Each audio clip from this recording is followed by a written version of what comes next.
Hey, what's going on, everyone? How you guys doing today? My name is Matt Jarbo. This is 3 Buck Theater. And you know, I might be one of the only people on YouTube to speak positively of Star Wars The Last Jedi. I enjoyed the movie for what it was. It has its faults, 100%. It is not a perfect movie, but I like what they set up and I like that what they accomplished. And at the end of the movie, for better or for worse, I was satisfied with the way that it ended. And I am looking forward to the future of Star Wars past the Skywalker saga. But I have to actually agree with this Forbes article here when he's talking about Chris Terrio and how Chris Terrio has been going on this apology tour for how the Rise of Skywalker turned out and offering up all these tidbits because I feel it just takes away from the experience. I really do. And that's a weird place to be in my mind. But I agree with this here. He says, maybe the Star Wars Rise of Skywalker writer should stop explaining his decisions. Now, granted, when we heard about the JJ cut of the movie, we heard all these things about, like, you know, all the turmoil behind the scenes because of Disney. I don't know how much of that's true. I'm hearing like it's not true, but there are definitely things that ended up on the cutting room floor that would have been very helpful to the exposition in the Rise of Skywalker. And Terrio coming out and making some of the comments that he's made, I feel like it undercut how the movie was overall, even though some of the things I do agree with, other things I don't agree with. But it just becomes this, like, every time I see Terrio's name in a headline, I just get like, what's he saying now? Like, it just, it drives me up the wall because it's someone you can tell is not happy with the way things turned out. So they're just kind of being not so subtle about it. Anyway, saying here, while JJ Abrams has said relatively little in the wake of the release of Rise of Skywalker, writer Chris Terrio can't seem to stop talking about it. In a number of interviews, including his latest one from GQ, he talks about writing Rise and why various things came to be the way they are in the film. And while transparency is nice, I don't think many of his answers are going to satisfy folks who have issues, which is true. People want like explanations for like certain things, like, oh, how did Palpatine come back? Well, apparently the scenes were kind of done and it was in there and it never made it into the movie. You know, or why was there a Fortnite connection? You know, when the opening crawl happens and it says the dead speak, people heard this mysterious transmission from Emperor Palpatine. And it's like, yeah, that was a Fortnite event. Why is there cross promotion with Fortnite in my goddamn Star Wars? Seriously, that is so weird. Anyway, Terrio seems a bit like an odd pick for Star Wars, given that he's coming off of Justice League and Batman v Superman, two not amazing features. While this is a Star Wars movie ending a 9-film, 40-year saga, Terrio has been locked in endless debates about how those DC movies turned out, and now he's having to defend Rise of Skywalker in a similar way. Now, in regards to both Batman v Superman and Justice League, Warner's screwed the pooch on both of them. With BVS, we know they cut out 30 minutes of exposition. That really did help open up the first two acts to give us a better idea as to what just the hell was going on. And in Justice League, you know, his version was kind of like scrapped for 80 pages of Joss Whedon's screenplay. So, you know, it's kind of a weird place to be on that front. Anyway, so the author here says he's going to pull a few of the more head-scratching quotes from the interview, all of which leads me to believe that maybe sometimes less is more when it comes to explanations of certain decisions. At least that's proving to be true in this case. Also, he recommends the full interview. And I agree with that, by the way. I do. I think some cases you don't need full-on explanations. You don't need full-on detailed explanations for every little thing. You can, especially in Star Wars, where so much of it kind of relies on myth and faith and the mysticism of the Force and everything else, certain things happen, right? Like, we know that coming off of Star Wars. It's just, like, I get the decision, I get the reasoning why a writer would want to come out and, like, defend his work. As a writer myself, I would want to defend it too, but some of these just are a little bit kind of weird. He says here, so when JJ came to me to write with him, the series finale was how we thought of it, of this amazing television show that's been on for 42 years. It's okay, it's like a 9-act film, right? Or 9-act story, 42 years old. I get that. Looking at it like the end of a television series is a little bit weird because at that point you have to wrap up all your loose plot lines. And you could really kind of apply the same logic to Avengers Endgame. In fact, I would say that Infinity War and Endgame are like a 2-part series finale because they did wrap up a ton of plot lines from previous movies that had gone unanswered. Now, going on to say here, given how rare it is to see a well-executed series finale for most beloved TV shows, this seems like a weird way to approach a final film, even if he gets what Terrio is saying. Then Terrio gets asked about the hard left turn on Ray's parents or Ray's origins. And he says here, well, we weren't convinced that it had been cleared up because there's still this highly troubling vision Ray had in episode 7, which is the shot with her parents leaving the planet, or the shot with her parents leaving the planet. Also, the events of The Last Jedi are literally just after the events of episode 7, within 48 hours. Ray has had a force back her parents, and then the very next day is told, your parents were no one, they were junk traders, none of it matters. And we thought, in what way that would be too easy, because the idea that Ray had been longing for her parents for so many years, we just felt like there was something more going on.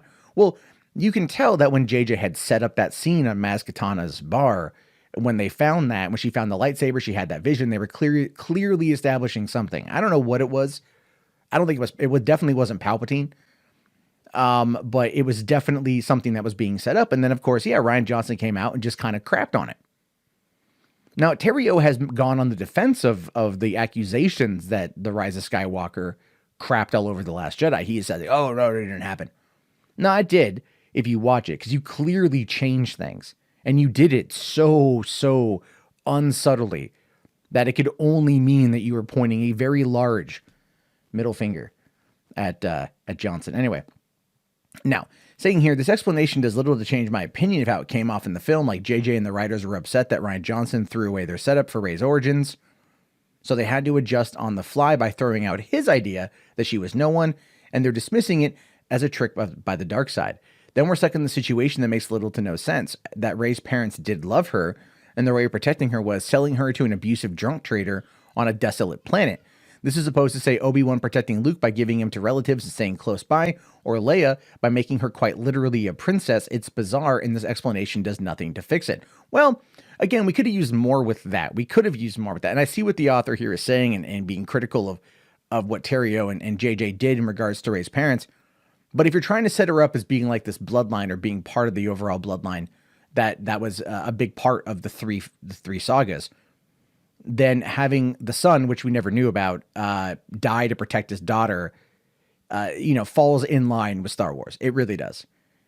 And having them, do whatever they could to put Rey in a place where they would never find her, knowing what would happen.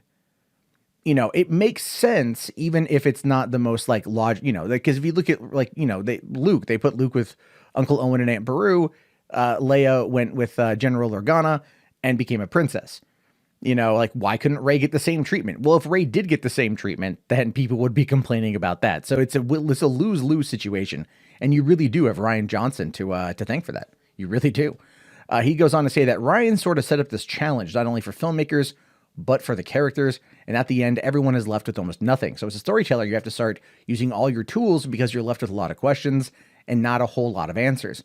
So we had to recommit to a few aspects of the story and perhaps be a bit more inventive about what was going on in the galaxy. Just come out and say that Rian Johnson messed it up.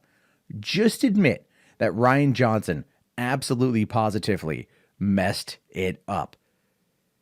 If you admit that part, at least then it explains. But this is, Hollywood politeness, right? Oh, well, we know that there were problems, but we went back to fix the problems. And as a result of playing nice, it comes across like you're not saying anything that's concrete and you're not giving the audience the answers that they want. And that's why I kind of agree, like Chris Terrio should just stop talking. Because you're dancing around a subject that people have been following closely for over 2 years. They have a pretty solid interpretation of what went down. And they're reading between the lines, and that's frustrating because it's like, just tell them what they need to hear. Or tell them the truth, which is, in this case, what they need to hear. Now, it says here, this is how he dodges the question of when the Palpatine stuff entered the plan, when the answer is very clearly that there was never a plan, and they had to pull the idea out of an old comic book and try to salvage in their eyes what Rian had left them by killing Snoke and Luke and erasing Rey's origin mystery. And finally, he says, we think of Star Wars as a fairy tale, two twins. One is sent off to be a farmer and the other is sent off to be a princess.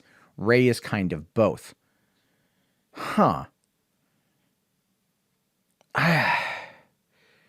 What? Okay, I get it. Like, I get it. I get it. Rey is meant to be kind of like the, the balance, I guess, maybe both worlds. But at the same time, it's like she was a junk trader, a scavenger who lived by herself waiting for her parents to come home. And like, it just, the twin sons of Tatooine kind of corresponding with the twin. I mean, I guess that makes more sense, but look, I love this line here. No more interviews, man. We're good. Let's just move on to Clone Wars Season 7 and Mando Season 2. I agree. I absolutely agree. I just feel like they're just doing more damage at this point by bringing up this, by continuously trying to explain the plot points, right? I think if you watch the movie and you have a basic fundamental knowledge of Star Wars, having seen the previous films, you can connect the dots. It may not be the greatest or most or cleanest path in the world, but you can generally connect the dots, and that's fine. But when you, as a creative, start having to go in and trying to like half explain your actions without speaking to why you made those choices in the first place, right? Or trying to dance around why you made those choices, it just comes across as feckless. It comes across as this desire to like play nice and take the middle road, hoping you're going to appease everyone when ultimately you're appeasing no one. There are people out there who like The Rise of Skywalker. There are people out there who do not like The Rise of Skywalker, and they have their varied reasons as to both sides. Neither one is right. Neither one is wrong. You can like what you like. I enjoyed the movie, but yes, I can acknowledge that there were definitely elements of the story that I felt were like, what? Why? The biggest one for me is the dagger, if I'm being honest with you. I still don't understand how that came into existence, especially with like the Goonies-esque take to it. Because it wasn't like, the pirates from Goonies were like, they were there from the 1800s or something, or 1700s. This was literally like 30 years earlier.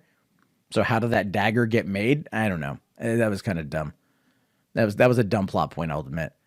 It served to kind of open up this mystery, right? The mystery box. But, and I don't, the thing is, as much as I want to know about that dagger, at this point, I don't want to know about that dagger because I just don't want to think about it. I don't want to think about it from the perspective of like, let me just like, let Terrio explain the plot holes, right? Like some cases, maybe sure, fine, like down the road. But I'm also just getting to the point where I am so just exhausted by this movie. Not to say that I don't like it, not to say that I'm done with it. I'm never going to watch it again because that's not the case.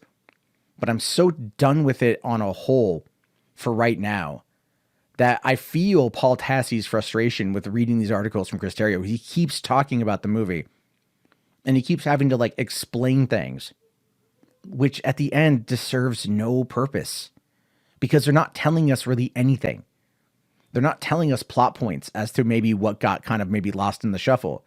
It's just like, well, this, and it's like, that's not enough, man. That's just, it's like it's not even like it's getting someone up to the edge, right? It's edging someone and then just not letting them finish. But we're not talking a tantric thing. We're just talking like an annoying, like just a terrible situation where you're like, I just need to finish. But you're not going to finish because they're not going to tell you what you need to know to finish. It's an odd analogy or metaphor. I think it's a metaphor. Anyway, what are your guys' thoughts on this one? Do you think that that Chris Terrio should just shut the hell up and stop talking about the movie? Or do you want to see him like dive into it? Get into the meta details. Talk about Rian Johnson. Throw him under the bus. Give us what we need to know.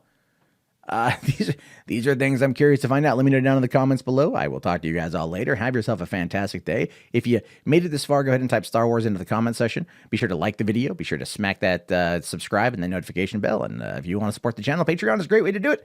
I'll see you guys all later. Have yourself a great day and peace out.